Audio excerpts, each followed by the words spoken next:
kerakmi sening so'zlar. Birga Qozon Marat Boykin mening so'zlar. Kerakmi sening so'zlar, yo'qqa bergan va'dalar. Baribir sen o'zgarmassin, mendan kutmasi yillar. Kerakmi sening so'zlar, yo'qqa bergan va'dalar. Baribir sen o'zgarmassin, mendan kutmasi yillar. Işandım sana min canım, nazlı sözlerin aytding. Birga o'tdik turmushni deb aldaqlar bo'la gitdim. Tüpsüz gözleringe barabar dünyamni unuttum. Bilesin ko'nglimi yumshoq diymalarin sen topdin. Kerakmi sening so'zlar, yo'qqa bergan va'dalar.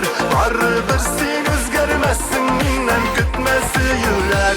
Kerakmi sening so'zlar, yo'qqa bergan va'dalar. Baribir sen o'zgarmassin, mendan kutmasi yillar.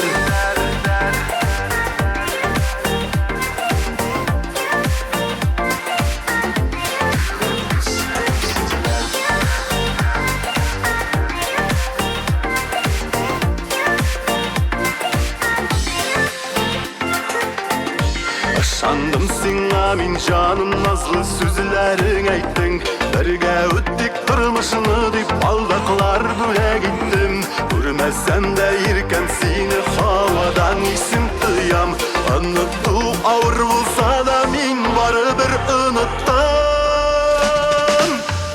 Kerakmi sening so'zlar, yo'qqa bergan va'dalar. Baribir sen o'zgarmassin, mendan kutmasi yillar. Kerakmi sening so'zlar, yo'qqa bergan va'dalar. Baribir sen o'zgarmassin, mendan kutmasi yillar.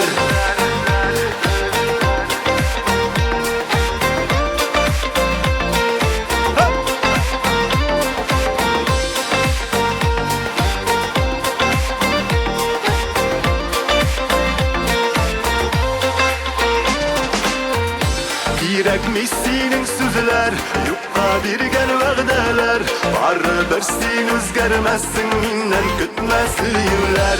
Kerakmi sening so'zlar, yo'qqa bergan va'dalar. Baribir sen o'zgarmassin, mendan kutmasi yillar. Kerakmi sening so'zlar, yo'qqa bergan va'dalar. Baribir sen o'zgarmassin, mendan kutmasi yillar. Kerakmi sening so'zlar, yo'qqa bergan va'dalar. Baribir sen o'zgarmassin, mendan kutmasi yillar.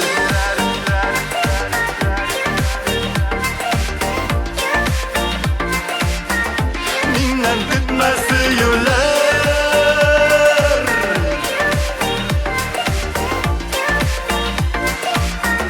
Kerakmi sening so'zlar.